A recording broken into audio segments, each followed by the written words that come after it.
Bueno, muchas gracias a todos por el esfuerzo de venir a esta plática, que de todas formas que lo queramos ver, es un reto, es sumamente interesante y que muchas veces, como anestesiólogos generales, nos llaman para dar una anestesia para cirugía oftalmológica.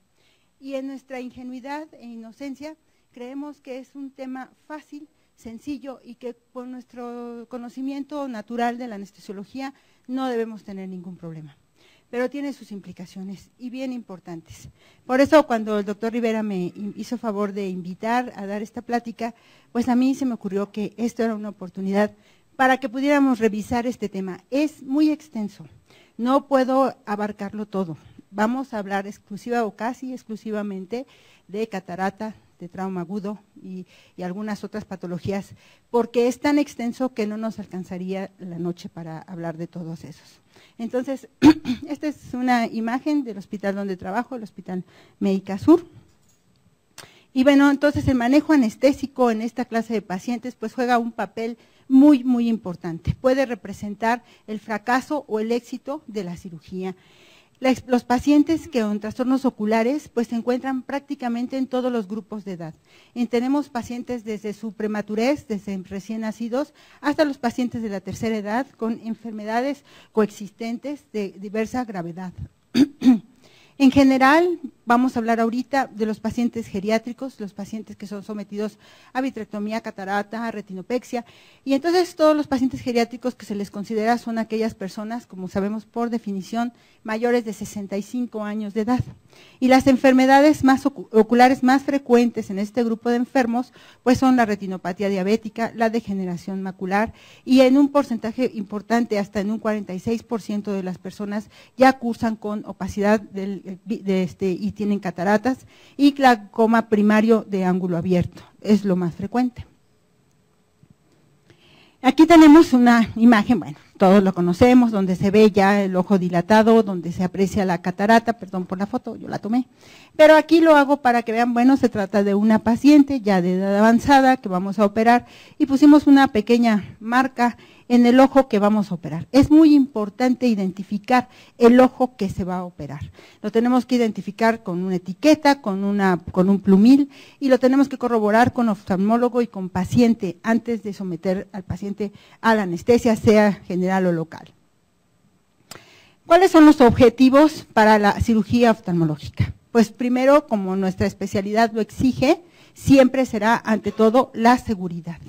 Pero es importante la asinesia. El paciente no debe de moverse. Lo que más nos interesa es que no se mueva. Ahorita lo vamos a ver por qué un paciente no se puede mover en cirugía oftalmológica. La analgesia pues tiene que ser satisfactoria. No vamos a tener a un paciente inmóvil sufriendo. El sangrado que nos produce esta enfermedad es mínimo y tenemos que evitar el reflejo oculocardíaco, producto de la manipulación del globo ocular. Prevenir, otro aspecto importantísimo de la cirugía oftalmológica, es evitar la hipertensión intraocular. Cuando estudiábamos de medicina, desde que estudiábamos anestesia en los primeros años, sabíamos y nos enseñaron que debíamos de evitar a toda costa, para evitar complicaciones graves, la hipertensión intraocular. También tenemos interacciones farmacológicas de los pacientes que están tomando múltiples medicamentos, desde anticoagulantes, antihipertensivos, betabloqueadores, insulina, y todo eso, súmenle las gotas que usamos para los ojos, más aparte las interacciones medicamentosas con anestesia.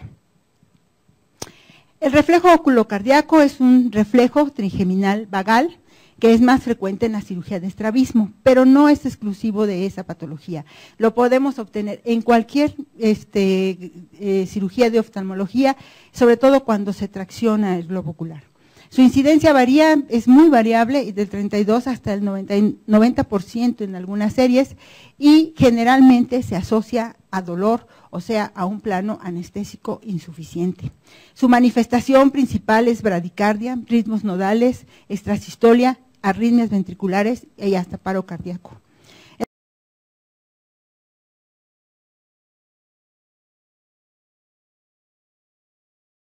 El primer paso en su tratamiento es detener la estimulación por el cirujano. Y el siguiente paso es la atropina, la cual su uso se recomienda a 0.007 miligramos por kilo intravenosa, aunque hay que mencionar que a veces la administración de atropina puede ser contraproducente y asociarse a ritmos nodales, a taquicardia excesiva, y los pacientes, como son pacientes mayores, el aumento de la frecuencia cardíaca puede ocasionar isquemia e infartos.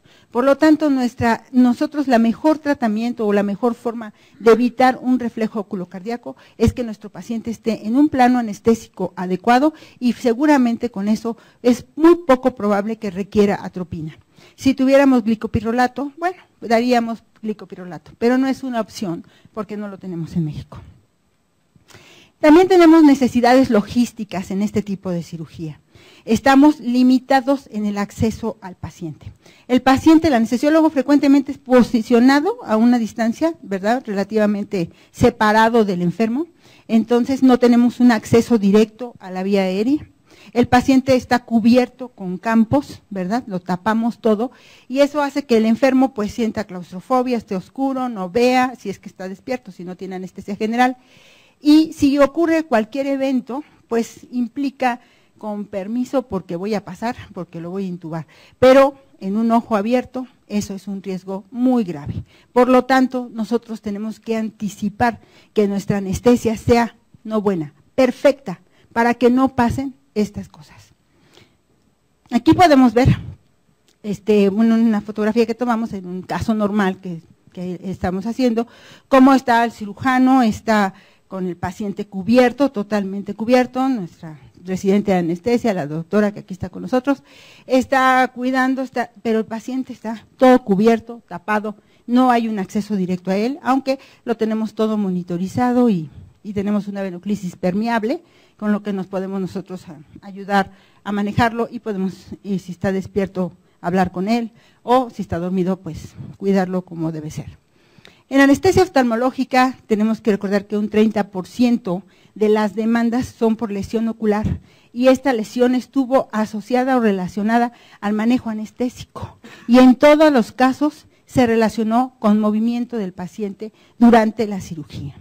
Entonces, el pronóstico en todos los casos es casi del 100% ceguera. Y ahorita vamos a ver, al rato vamos a ver cómo está la de casos y controles de la American Society de Anestesia, cómo está esa. Esto para que me entren en el concepto, me entiendan en el concepto. Yo sé que aquí hay expertos que me pueden decir más que lo que yo les pueda decir, pero bueno, es una importante. Los tipos de anestesia que se pueden proporcionar a esta clase de enfermos pues van desde la anestesia local, la anestesia regional, anestesia y analgesia monitoreada y anestesia general. Vamos a analizar cada una de ellas. Pero como todos los procedimientos en todos nuestros pacientes, habrá que hacer una evaluación preoperatoria. La evaluación preoperatoria es muy importante porque aún en pacientes geriátricos normales, que no tienen patología sistémica grave, que son ambulatorios, que son autosuficientes, todos declinan virtualmente todos los sistemas fisiológicos. Es decir, tienen falta de condición física, algunos trastornos cognitivos, disminución de la reserva cardiopulmonar, enfermedades metabólicas, más comúnmente diabetes, dislipidemias, obesidad, muy frecuente obesidad, disminución de la reserva funcional para tolerar el estrés perioperatorio y polifarmacia. Entonces, tenemos que hacer una evaluación integral de nuestro enfermo. La evaluación preparatoria, pues, como en todos los casos, va a incluir una historia clínica, una exploración física, y los exámenes de laboratorio y gabinete serán solicitados de acuerdo a los resultados de la historia clínica y exploración física. No se puede decir, sí, mira, tienes que pedirle todas estas baterías. No se ha demostrado que el uso o el excesivo solicitud de exámenes nos va a garantizar un buen resultado. Necesitamos los exámenes que nuestra historia clínica requiera. Si es diabético, pues la glicemia y la creatinina. Pues si necesitamos que tiene antecedentes de otra enfermedad, pues a lo mejor una biometría hemática. Pero tenemos que dirigir nuestra solicitud a eso y no pedir así, nada más, sin pensar. Los resultados positivos en las pruebas de laboratorio tienen un bajo impacto en la cirugía. Solamente que indiquen o que modifiquen la terapéutica o la técnica anestésica, se tendrá que intervenir en ellos. La terapéutica previa, muchos de estos enfermos están sometidos a tratamiento antihipertensivo, aspirina, y actualmente muchos tienen stents cardiovasculares y están tomando anticoagulantes. Son diabéticos, son hipotiroideos, asmáticos, y entonces decimos, ¿qué hacemos? ¿Le suspendemos o no le suspendemos su tratamiento? En general, claro que habrá sus correspondientes excepciones, en general no es necesario suspender los medicamentos habituales para el tratamiento del asma, de la hipertensión, de la angina de pecho, de la insuficiencia cardíaca o de la diabetes. De la diabetes solamente habrá que suspender la insulina o los hipoglucemiantes solamente antes del procedimiento, y una vez que pase el procedimiento debe volverse a aplicar su insulina y tomar sus hipoglucemiantes como si no lo hubiéramos operado. Porque muchas veces le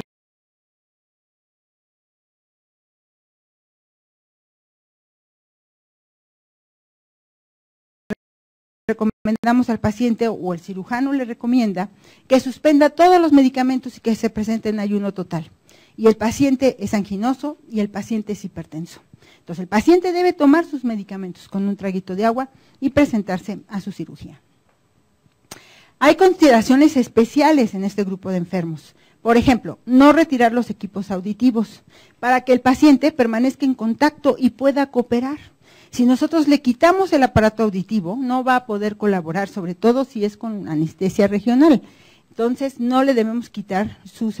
De ser posible, dejar que el paciente conserve su dentadura postiza colocada, ¿sí? Porque eso nos va a permitir mejor ventilación, él se va a poder expresar mejor, va a poder respirar mejor.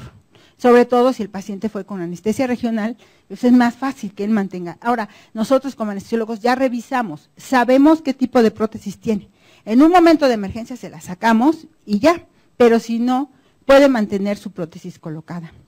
En ocasiones, el uso de intérpretes para lenguas extranjeras en caso de usar anestesia regional.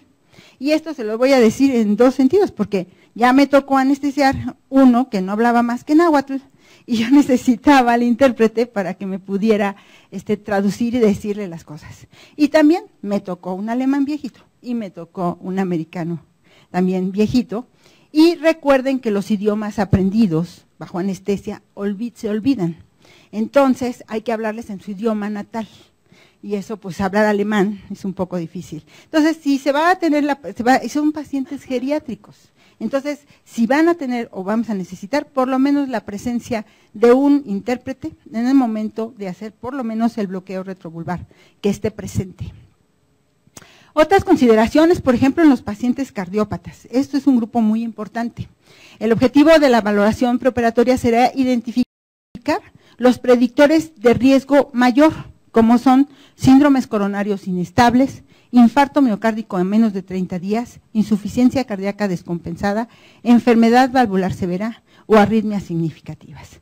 Aquí habrá que valorar muy bien riesgo-beneficio, si la paciente debe esperar después hacerse su cirugía, o en ocasiones ya no puede mejorar más de lo que ya lo han compensado los cardiólogos, y el paciente les dice, es que quiero ver la televisión, es que me quiero mover en mi casa, necesito ir al baño, necesito comer. Y uno como médico debe de valorar esa necesidad de este paciente de recuperar su independencia física y en su casa, y pues habrá que tomar las medidas necesarias para ayudar a este grupo de pacientes a que se rehabiliten mediante la recuperación de la visión. También los pacientes cardiópatas requieren el beneficio de una consulta cardiológica y optimización de su padecimiento. Si el paciente les dice es que no soporto estar acostado porque tiene insuficiencia cardíaca, bueno, pues habrá que mandarlo al cardiólogo que lo compense, que esté un poco mejor, y si no, pues se tendrá que intubar y dormir, ¿verdad? Con todas las consideraciones y riesgos que eso implica.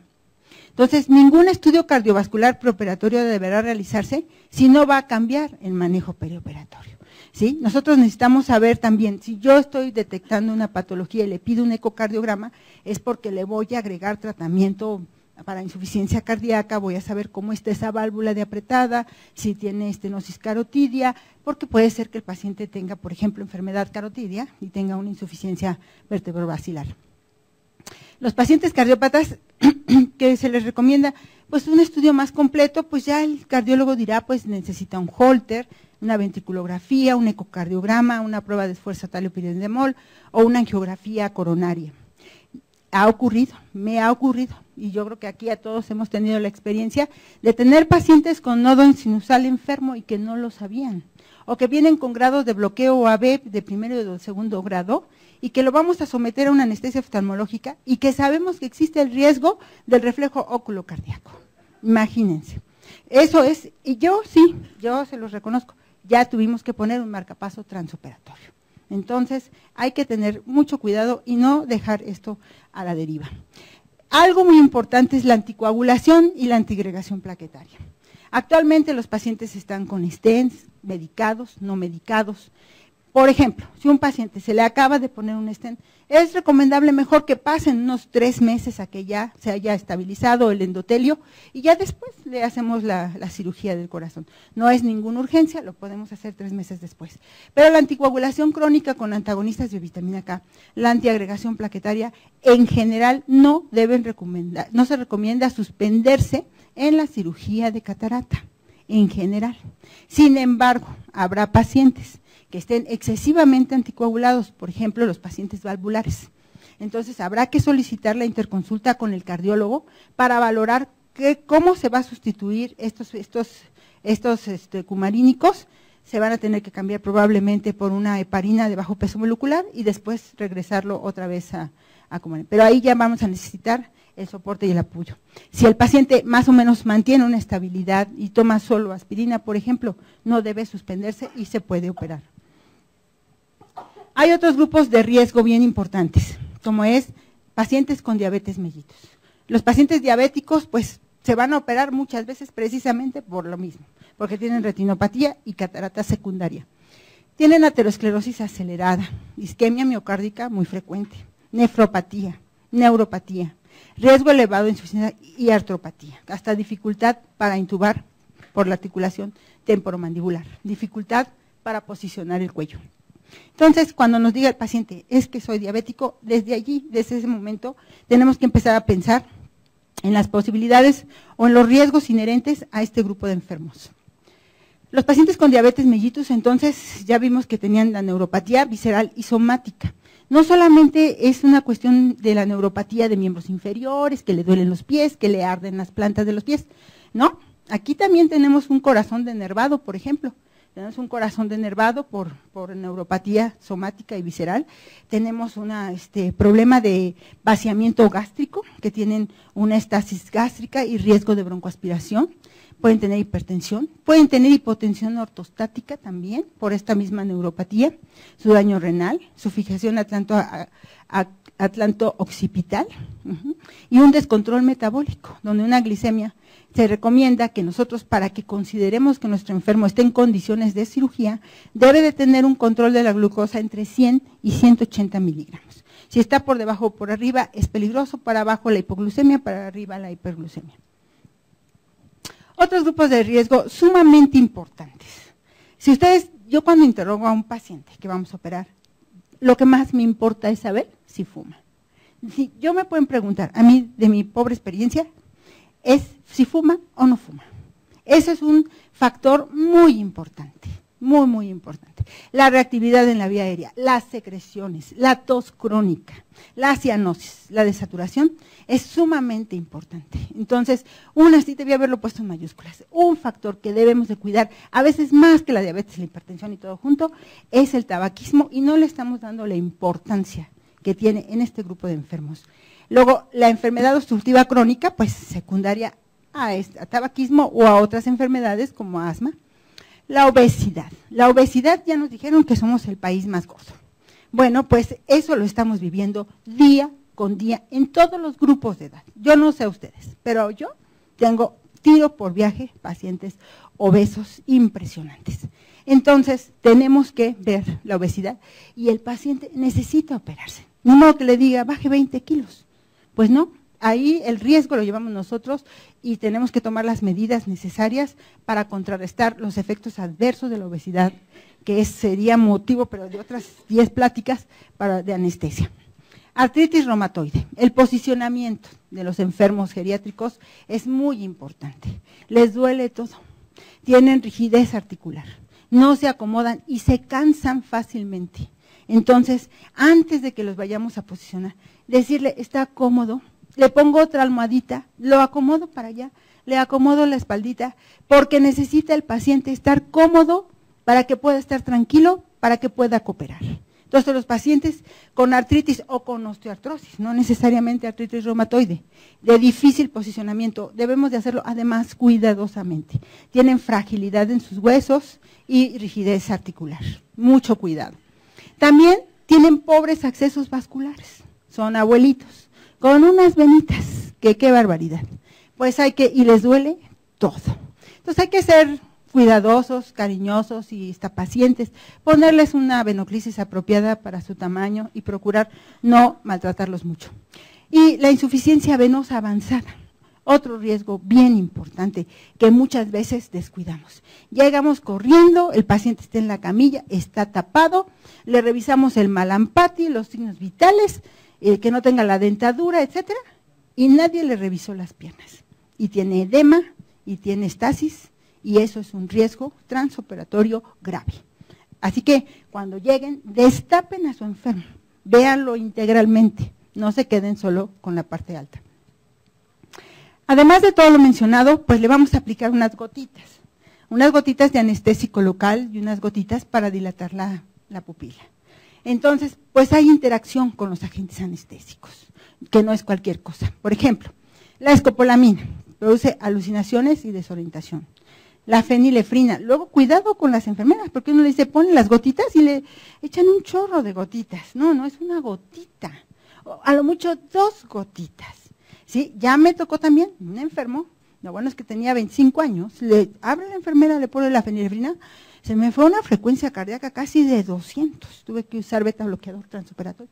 Entonces, mucho cuidado con las gotas, por favor.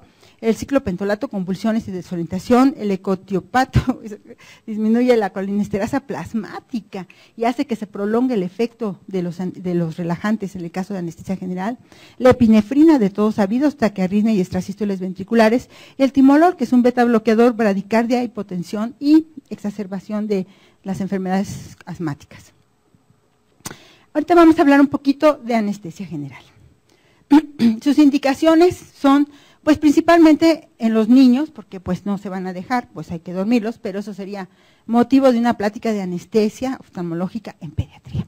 Pero también tenemos pacientes con retraso mental, pacientes con Alzheimer, pacientes con Parkinson, que no pueden controlar sus movimientos, pacientes psicológicamente inestables, deprimidos, ansiosos, pacientes con ojo abierto. Ahorita les voy a enseñar cómo puede llegar un paciente, es la urgencia más importante que existe en oftalmología, paciente con ojo abierto, trauma ocular de diverso grado, ojo único también es indicación de anestesia general, pacientes con miopía elevada, se considera que cuando tienen un diámetro anteroposterior, el globo ocular de más de 26 milímetros es de alto riesgo de punción durante el bloqueo retrovulvar.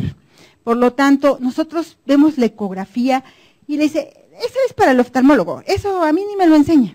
No, a ver, enséñeme su ecografía. Yo necesito ver si su globo ocular es un globo ovoide, si es un globo muy dilatado, si es un globo muy amplio, porque yo le puedo decir al cirujano, ¿sabes qué? Este va con anestesia general, porque tengo mucho riesgo por un ojo muy grande. Lesiones penetrantes e infectantes de la esclera también son indicaciones de anestesia general. Aquí en adelante voy a presentar unas fotos de un paciente que llegó a urgencias, caminando con el ojo parchado, en un estado de angustia que se podrán imaginar porque se le rompió una botella de refresco y le saltó los vidrios al ojo. Imagínense la situación. Esta es la foto de cómo llegó el señor con su parchecito en el ojo, obviamente angustiadísimo, toda la familia venía con él, extremadamente angustiado, caminando, ¿verdad? Solicitando ayuda por su evento traumático. Para colmo, el señor estaba en su casa comiendo cuando le ocurrió. Tenía estómago lleno. Y además, si ustedes ven sus características, es un señor obeso, con cuello corto, Malampati 4, con estómago lleno.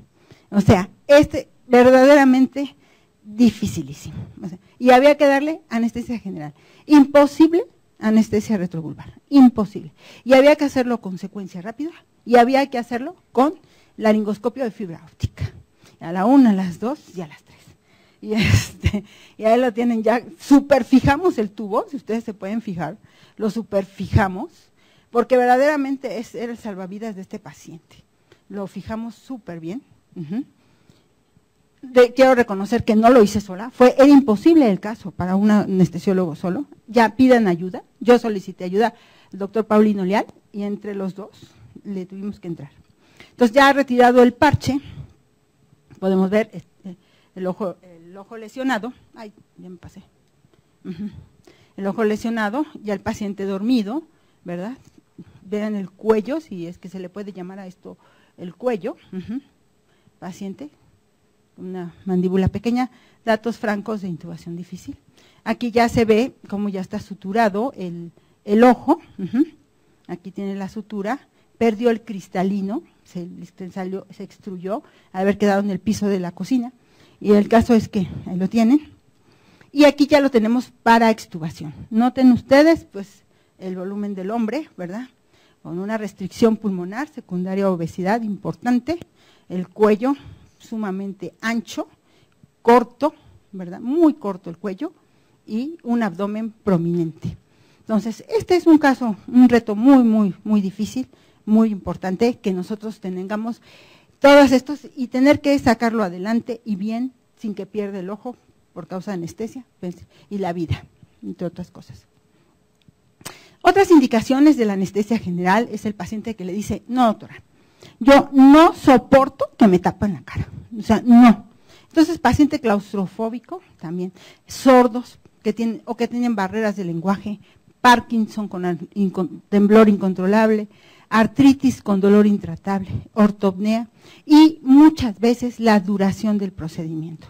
Son pacientes que nos van a tolerar 30, 40 minutos de cirugía, pero si se prolonga ya no lo van a soportar, van a empezar a moverse, van a empezar a inquietarse y nosotros no tenemos controlada la vía aérea y si se mueven tenemos el riesgo de pérdida del ojo.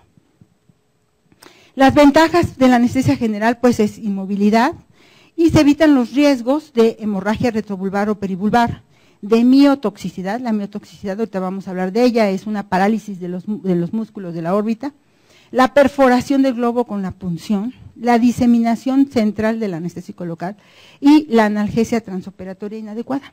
Todas estas cosas pues con la anestesia general tenemos una ventaja. También tenemos la ventaja de disminuir la presión ocular transoperatoria, lo cual ayuda mucho a los cirujanos. Y en la facoemulsificación con lente intraocular, el paciente al despertar, pues no tiene el efecto del bloqueo y recupera muy rápidamente la visión, teniendo una satisfacción casi inmediata de haber sido sustituido por un lente. La desventaja de la anestesia general son las complicaciones relacionadas con la vía aérea, como lo vimos en el caso anterior. Vimos que pueden presentar náusea, vómito, obviamente es más costosa porque ya ocupamos toda la serie de implementos de la anestesia general. Se requiere más tiempo perioperatorio, no es de que entra y casi sale, sino que tenemos que dormirlo, esperar a que se recupere, extubarlo y ya luego sacarlo. A veces necesitamos equipo de anestesia sofisticado, como en el caso anterior, necesitamos un fibrolaringoscopio de fibra óptica para poderlo intubar. Y también las arritmias cardíacas. Mucho se ha hablado y mucho se ha dicho que la tendencia actual en general es hacia la anestesia local y regional. Sin embargo, no hay estudios que, tanto retrospectivos como prospectivos, ninguno ha podido demostrar la superioridad de una técnica sobre de la otra en términos de morbilidad. Nunca se ha podido decir, ¿es mejor el bloqueo o es mejor la anestesia general? Siempre va a ser la anestesia que necesita ese paciente en particular. Los riesgos y los beneficios de cada técnica se deben explicar muy claramente al paciente. en la elección determinada, después de que lo hayamos discutido con el paciente, con el cirujano y el anestesiólogo. Todos debemos participar en esa decisión. Todos nuestros enfermos, cualquier tipo de anestesia que elijamos, pues debe de tener un electrocardiograma continuo, una tensión arterial no invasiva, saturación de oxígeno, capnografía para evitar la retención de CO2. Y es muy importante, por ejemplo, en el paciente que está tapado y cubierto, que está con la anestesia regional, puede tener retención de CO2 por estar ventilando sobre su mismo CO2 y se puede tener hipercapnia. Entonces se recomienda usar flujos altos de oxígeno abajo de la tienda facial para que el paciente no tenga retención de CO2. Y algo muy importante y que muchas veces nos olvidamos, la temperatura. Los pacientes geriátricos generalmente son hipotérmicos. Debemos de tener todas las precauciones para evitar la hipotermia, porque eso reduce los tiempos de estancia, reduce las arritmias, reduce y favorece, evita las infecciones y da al paciente de alta más rápido, y la satisfacción del viejito, que va muy contento porque no pasó frío. En cambio, si sufre frío, todo pudo haber estado perfecto, pero se queja y se queja de que pasó mucho frío. Entonces, tenemos que tener una comunicación muy, muy eficiente. Es un engranaje casi perfecto el que debemos de lograr. Tenemos que, el cirujano, anestesiólogo y sobre todo paciente, debe de entender por qué la técnica que se ha elegido es la que es más adecuada para él. En la anestesia general, pues se necesitan algunos requisitos importantes: asegurar la vía aérea, necesitamos estabilidad hemodinámica. Parece fácil, se dice, estabilidad hemodinámica. Pues no, es un reto. El ojo inmóvil, la presión intraocular constante, la analgesia cuando despierte, no va a tener bloqueo retrovulvar que le controle el dolor. Debemos anticiparnos y pasar un analgésico para que el paciente no tenga dolor. Prevenir la náusea y el vómito y sobre todo favorecer una rápida recuperación. Para la vía aérea, pues ya comentamos que podemos necesitar pues cualquier tipo de estos instrumentales que tenemos actualmente: la fibra óptica, los videolaringoscopios, mascarillas de laringe, tubo endotraqueal y hojas de laringoscopio de diverso tamaño. Aquí tienen un ejemplo de un enfermito de allá de nosotros y volvemos a la misma. Volvemos a ver que tenemos un paciente con un cuello muy, muy ancho, ¿verdad? Es un paciente con un cuello muy, muy ancho y está intubado con una mascarilla predoblada, o sea, mascarilla laringea predoblada, clásica, pero no es clásica, es predoblada, que nos da muy buen sello y muy buena ventilación. Aquí lo ven semisentado porque la cirugía ya terminó y en lo personal me gusta extubarlos sentados, porque todo el contenido intestinal pues baja y le da espacio al pulmón y el paciente se extuba muy fácilmente siguiendo este método. Otras consideraciones de la anestesia general, pues ya que usemos un tubo endotraqueal o ya sea que usemos una mascarilla laringea, pues hay que fijarlo, sujetarlo muy bien. Hay que evitar las acodaduras de las mangueras y del tubo endotraqueal, hay que apretar las conexiones y el ojo no operado también debe de ser protegido. Aquí vemos cómo estamos teniendo nuestra máquina de anestesia, tenemos una gráfica de las presiones pulmonares, ¿verdad? Y del ventilador, tenemos el monitoreo completo, ¿verdad? De nuestro enfermo, de nuestro paciente, al que estamos cuidando, pues muchísimo. Con la mascarilla laringea se ha ganado popularidad, ya no es reciente, desde hace 15 años. Hace como 10 años yo fui a la American Society de Anestesia y vi las múltiples aplicaciones de la mascarilla laringea y yo dije, le voy a poner mascarilla laringea a mis pacientes de oftalmología. No se hacía, yo no sabía que no se hacía. Y yo decidí con cuidado, le pedí permiso a mi oftalmólogo, le dije, ¿me das chance? Sí, te doy chance. Y empecé a manejar a mis pacientes con mascarilla laringea con excelentes resultados. No digo que es la única técnica, pero es una técnica muy recomendable. Es fácil de posicionar la mascarilla laringea, no requerimos relajante muscular, no causa respuesta vasopresora a su instalación, no causa reflejos oculares extensivos asociados como la intubación y tiene menor probabilidad de daño dental. Aquí tenemos otro paciente que miren ustedes, nuevamente volvemos a ver, es una paciente también de edad avanzada, bastante gordita. Igual volvimos a colocar una mascarilla laringea predoblada y vemos cómo nuestra paciente funcionó perfectamente y se operó maravillosamente con esta técnica. De los agentes anestésicos, prácticamente cualquier agente anestésico puedes emplear de manera y segura. La única condición es conocer la farmacología de los agentes anestésicos y aplicar la combinación más adecuada a las necesidades de nuestro paciente, dependiendo de su edad. Por eso hay que leer un tratado de anestesia geriátrica para no equivocarnos.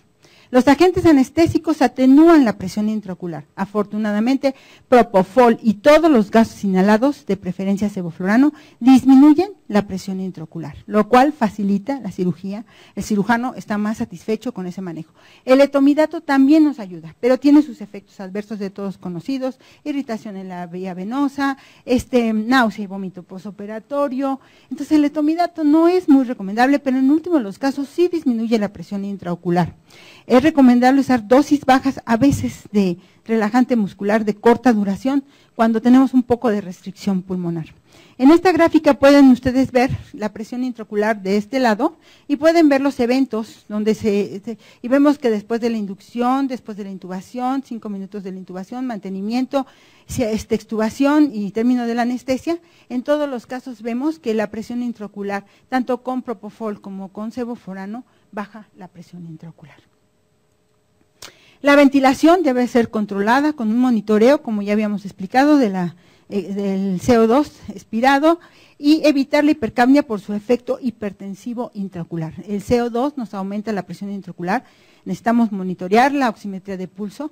Si tenemos algo de efecto relajante, pues repetirlo al final, y la lidocaína podemos usarla para atenuar la extubación. Aquí tenemos otro pacientito, la misma situación en la que el paciente fue con anestesia general, con su mascarilla laringea bien posicionada, fija, bien bien fijada y bien sujetada para que no vaya a haber un problema transoperatorio. Náusea y vómito es un riesgo después de la anestesia general, y después de los 50 años de edad la incidencia disminuye más o menos el 10% por década de vida. Sin embargo, es mayor con anestesia inhalada cuando la combinamos obviamente con opioides, y es menor cuando lo hacemos con anestesia intravenosa con propofol.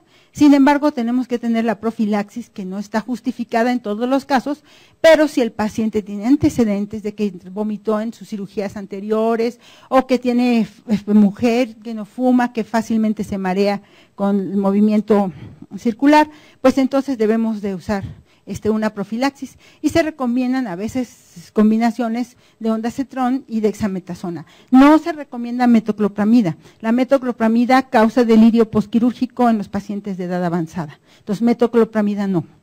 El ondansetron no incrementa la presión intraocular. Se recomienda en dosis de 0.08 miligramos por kilo, porque y no aumenta la presión. A diferencia, la metoclopramida sí aumenta la presión intraocular y tenemos el riesgo de desorientación posoperatoria.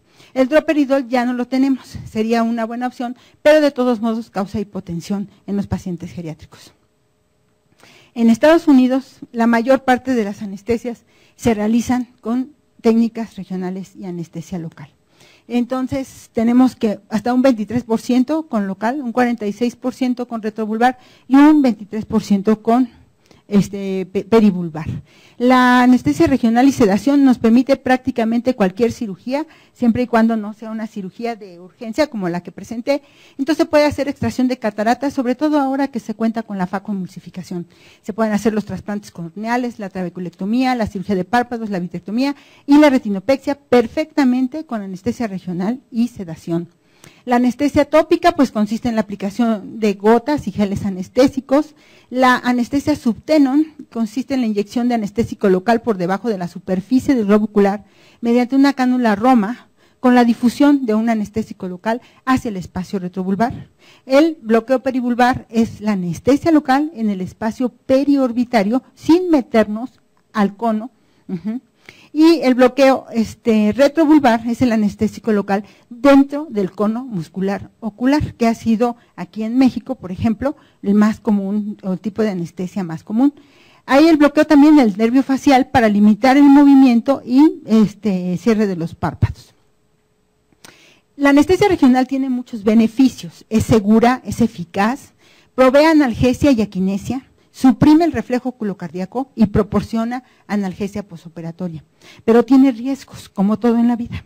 Sus riesgos tiene perforación del globo ocular, hemorragia retrovulvar, porque al introducir nuestra aguja con técnica ciega, podemos picar sin querer un vaso venoso o un vaso arterial y provocar una hemorragia retrovulvar. Lo único que vemos es que el ojo empieza a protruir terriblemente, pierde la visión y es una catástrofe. La inyección intradural, el anestésico local, se puede difundir hacia el quiasma óptico y de ahí pasarse al tallo cerebral y producir bradicardias severas, casi con parálisis respiratoria. La inyección intravascular del anestésico local también puede provocar convulsiones y arritmias. La diplopia vertical también puede ser causada por degeneración del músculo recto inferior, producto de la aplicación del anestésico local en la región orbitaria. El riesgo, obviamente las contraindicaciones de la anestesia local o regional, pues son los movimientos del paciente. Si el paciente está tose y tose, o que le falte el aire, que no se acomoda, o lo sedamos de más y está que se duerme y despierta todo desorientado, no sabe dónde está ni qué estamos haciendo. Tiene hipercapnia, que también lo puede hacer tener trastornos de conciencia, ansiedad, porque la duración del procedimiento sea muy larga, fatiga, cansancio. Entonces, nosotros todas estas cosas tenemos que valorarlas antes de entrar al problema.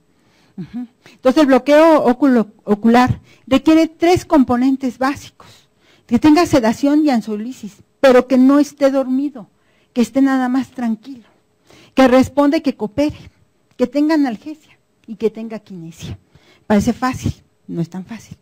La sedación y la anestesia local, la extracción de catarata y la cirugía vitreoretiniana son los procedimientos quirúrgicos que se realizan más frecuentemente.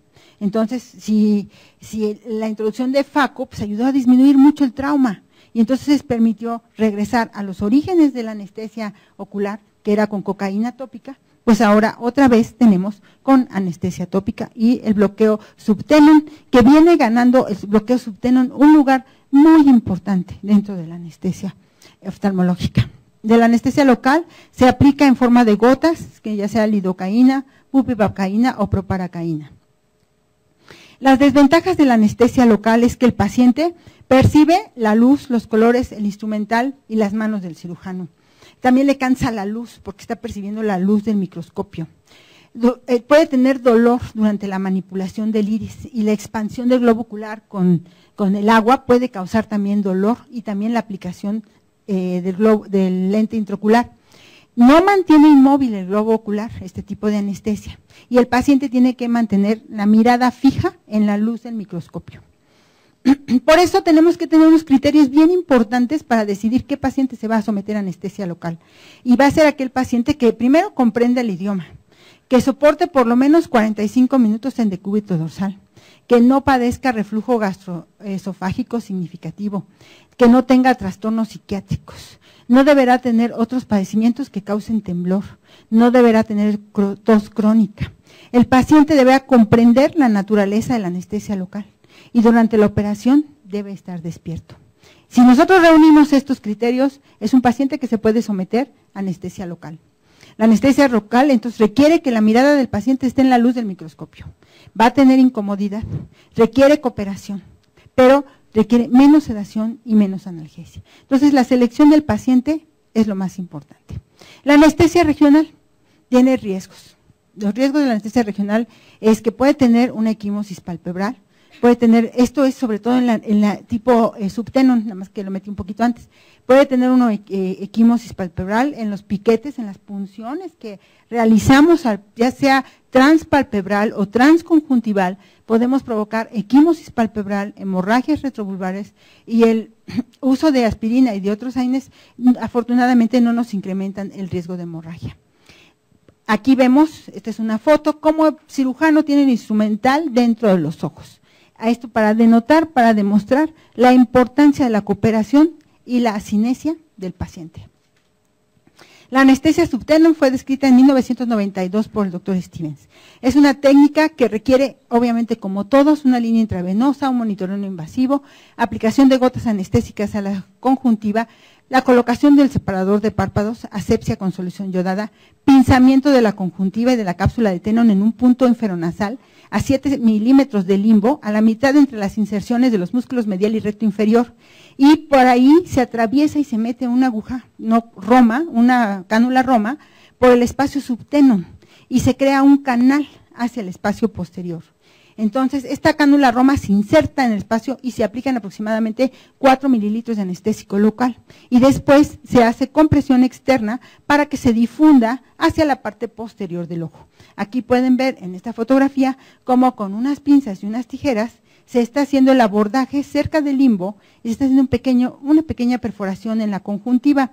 Después se introduce esa cánula y se instilan los 4 mililitros aproximadamente de solución que se van a difundir a todo el resto del alrededor del globo ocular. Y aquí está como con esta canulita están pasando el anestésico. Es una técnica bastante noble y de mucho éxito actualmente en los países del norte. La anestesia subtenon pues tiene sus complicaciones inherentes, como es el puncionar y cortar la conjuntiva, pues nos va a provocar en cierto grado hemorragia subconjuntival, que afortunadamente no tiene trascendencia, se pasa y se reabsorbe y ya. Pero hay un edema conjuntival y algunos pacientes pueden presentar ataques de pánico, fibrilación auricular al momento de instilar el anestésico local, pueden presentar bradicardia, extrasístoles, insuficiencia cardíaca y hasta angina. La anestesia retrovulvar es la más conocida por todos. Ha sido de elección para cirugía oftalmológica desde 1961 y consiste en la aplicación de 3 o 4 mililitros de anestésico local en el cono muscular. Para prevenir el parpadeo, además, necesitamos hacer una segunda punción donde piquemos, el nervio facial para obtener asinesia del músculo auricular del párpado, que es el único músculo cuya inervación no está localizado fuera del cono. El bloqueo retrovulvar pues tiene riesgos, meter una aguja transpalpebral en forma ciega, pues tiene el riesgo de producir una hemorragia retrovulvar, una perforación escleral, sobre todo pacientes, como ya dijimos, con globos oculares muy grandes, más de 26 milímetros, miopes muy altos, que tienen estafilomas posteriores, que son como dilataciones aneurismáticas posteriores, y eso hace que se adelgace mucho la esclera y es muy fácil dañar esos ojos, sobre todo después hacemos masaje y ese masaje puede todavía causar hemorragia retrovulvar mayor. Hay riesgo de anestesia del tallo cerebral y puede haber, y se ha descrito algunos casos de diplopia persistente. Entonces hay riesgos, por eso mucha tendencia a dejar el bloqueo retrovulvar, ¿sí? Porque por todos estos problemas de los que hemos mencionado. El bloqueo retrovulvar actualmente ya se recomienda que si se cuenta con ultrasonido, pues hagamos la inyección del anestésico local dirigido con el ultrasonido, porque permite visualizar y avanzar la aguja con más seguridad. Se identifica el ojo, el nervio óptico, antes y durante la inserción de la aguja, y se recomienda una distribución uniforme del anestésico local. Aquí, en este caso, pueden ver cómo está colocado el transductor sobre el ojo. Aquí tenemos la inserción de la aguja, la cual en el ultrasonido se identifica como esta línea blanca, y vean que aquí está el ojo ocular y el globo ocular, y pasa la aguja sin tocar ninguna estructura delicada. Entonces, quizá ahora en adelante tengamos que usar estas nuevas tecnologías para hacer las cosas más seguras. La anestesia perivulvar es otra técnica anestésica que consiste en la introducción de una aguja en el espacio extraconal. O sea, no vamos a meter la aguja hasta el fondo, sino nada más un poco superficial. Descrita en 1986 y se basa en el principio de compartimiento tisular. Se asume que había un compartimiento que diferenciaba la parte anterior y posterior del ojo. Actualmente sabemos que esa membrana prácticamente para fines prácticos desde el punto de vista anestésico no existe. Una aguja es insertada dentro del compartimiento y el anestésico es difundido por presión y volumen, o sea, le ponemos volumen y le ponemos presión. Aquí, a diferencia de las técnicas anteriores que usábamos 4 mililitros de anestésico local, vamos a usar de 8 a 12 mililitros que se inyectan en el espacio extraconal y se diseminan hacia el espacio intraconal para proveer la analgesia y asinesia del globo ocular.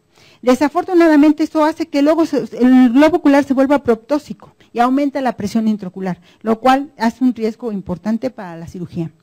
Entonces, la anestesia entre estas dos técnicas, retrovulvar y perivulvar, es esa membrana intermuscular, que para fines anestésicos están comunicadas y no tiene importancia. Un tiempo se le dio mucha importancia.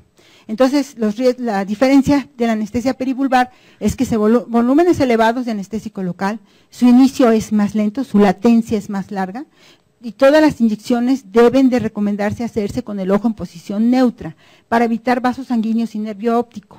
Porque para poner el retrovulvar se recomienda la mirada hacia el lado temporal, hacia arriba, y en este caso no.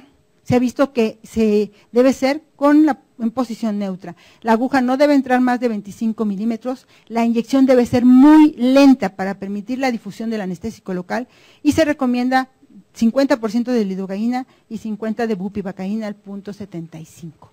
Aquí ven una imagen en donde se está introduciendo transconjuntival por debajo del globo ocular, ¿sí? en el bloqueo perivulvar.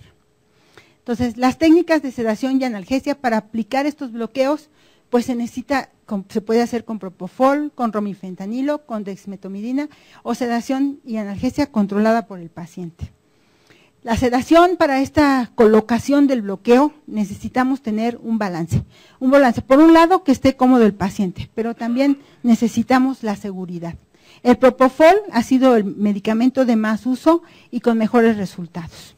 Se usa en dosis muy bajitas, son pacientes geriátricos y se les pone antes de los bloqueos, porque esto causa una amnesia efectiva, sin necesidad de manipular la vía aérea, y rápida inducción, rápida recuperación con el propofol, disminuye la presión intraocular y permite el egreso temprano y no tiene náusea. Entonces el propofol es muy bueno. El remifentanilo también nos ayuda mucho, tiene una vida media muy corta de 3 minutos, un tiempo de eliminación de 10, su inicio es rápido, y el tiempo de equilibrio sangre-cerebro es de 1 minuto. El remifentanil es otra muy buena opción.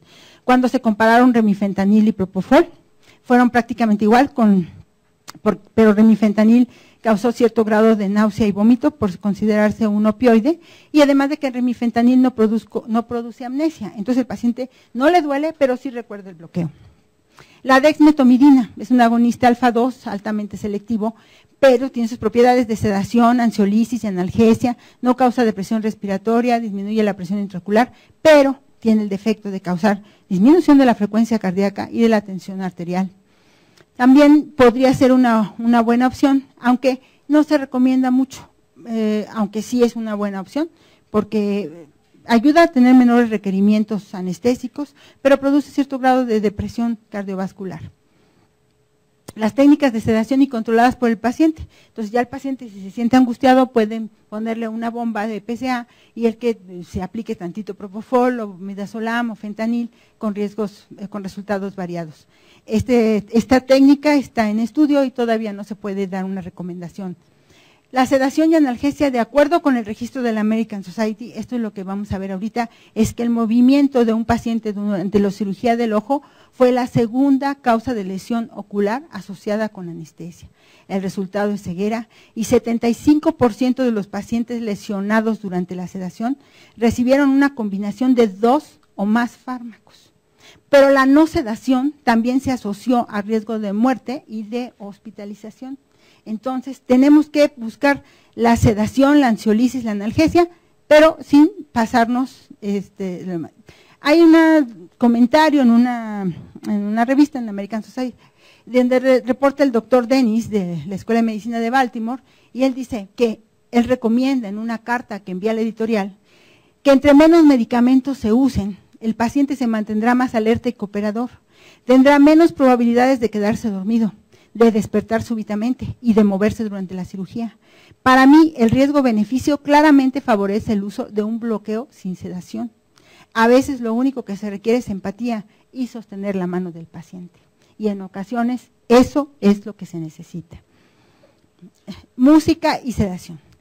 Eso también lo he aplicado, es una contribución mía, digamos, pero la música transoperatoria, una música bonita, una música tranquila, ayuda mucho al paciente y al cirujano también. Entonces, permite un ambiente auditivo familiar. Hay que seleccionar la música más apropiada, inclusive si al paciente que le agrade, obviamente vamos a poner música muy tranquila, muy serena. Evitar escuchar, eso le permite al paciente durante el bloqueo, evitar escuchar tecnicismos o información relacionada con la cirugía o con la enfermedad. Ayuda a relajarse y a desviar la atención de situaciones desagradables o estresantes. Aquí tenemos cómo se coloca un bloqueo retrovulvar. Entonces, aquí tenemos a nuestro paciente. Este paciente, particularmente me pidió que no se quería él dormir por ningún motivo, pero que no quería que le doliera. Entonces, apliqué fentanil, nada más, como único medicamento para que no tuviera dolor, y lo toleró perfectamente y estaba muy contenta la paciente. Ahí se introduce la aguja en el cono, ¿verdad?, con el anestésico local, aquí lo pueden ver. Después, aquí ya vemos cómo el párpado empieza a caer por efecto del bloqueo. Aquí vemos cómo se bloquea el nervio facial para evitar el cierre de los párpados. Y aquí vemos el bloqueo supraciliar para evitar el cierre también, para que el paciente no cierre sus párpados. La paciente estuvo muy contenta, no tuvo ningún dolor y ella así lo quería y se llevó a cabo sin problema. Cuando ya vamos a egresar a nuestro paciente, pues necesitamos que reúna los criterios de recuperación de sedación y o efectos de anestesia general. Es decir, que el paciente deberá de seguir los criterios internacionales de seguridad de egreso de las unidades quirúrgicas, dicho de otro modo, que no tenga dolor, que no tenga náusea, que no tenga complicaciones, que haya tolerado la vía oral, que esté con signos vitales estables, entonces el paciente se podrá egresar y se deberá entregar a una persona adulta responsable y se le deberán dar indicaciones por escrito y con receta médica y explicarle qué es lo que puede hacer y lo que no puede hacer. El rol del anestesiólogo. Mucho se ha preguntado cuál es el rol del anestesiólogo. Hay hospitales en Londres y hospitales en Estados Unidos donde ya el anestesiólogo ni siquiera entra a la sala. Todo lo hace el oftalmólogo. Entonces ha creado una serie de polémicas si el anestesiólogo debe o no debe estar presente en la sala de oftalmología. Entonces, porque dicen que pues se ha cuestionado mucho el papel, porque si ya no lo necesitamos. Pero no, hay quienes pensamos que, y afortunadamente soy la única, que estamos para hacer intervenciones tan sencillas como tomar de la mano, sujetar al paciente, apoyo verbal, y intervenciones como son en pacientes hipertensos, con enfermedad pulmonar, con insuficiencia renal, con neoplasias, pues nuestro rol es sumamente importante. Entonces, aquí del doctor Katz, de la revista de oftalmología, dice que el cuidado monitorizado en anestesia por un personal de anestesia calificado es razonable y justificado y contribuye al cuidado de los pacientes. Las demandas médicas, de acuerdo con el American Society de Anestesia, 1 de cada 5 casos de demanda son por complicaciones en cuidados anestésicos monitoreados y de 1 de cada 5 casos ocurre en cirugía oftálmica. La mayoría están relacionadas con el bloqueo ocular y con el movimiento del paciente. Y el 83% se asoció a una anestesia inadecuada al movimiento del paciente con el resultado fatal de ceguera. Aquí está un poco difícil de ver, pero todos estos son los mecanismos de lesión en todas las causas de demanda que existe en el American Society reportadas. Y entonces vemos que está con una inadecuada anestesia y movimiento del paciente como una de las principales causas de mecanismo de lesión en anestesia y de demanda. Actualmente, que yo sepa, no tenemos un programa académico formal para enseñanza y entrenamiento en anestesia regional oftalmológica para los médicos residentes. Y la perforación ocular sigue siendo la complicación más grave y más temida y su incidencia varía inversamente con la educación y la experiencia. Todos salimos a la calle sin que tengamos una preparación. Entonces, yo quiero agradecer al doctor Jaime Rivera Flores la invitación, obviamente al colegio, a mi maestro, que lo extraño mucho, a Jiménez Borreiro, al Departamento de Estancia Corta de Médica Sur y a los médicos anestesiólogos que me favorecen con su amistad, su confianza y a los pacientes. Muchas gracias.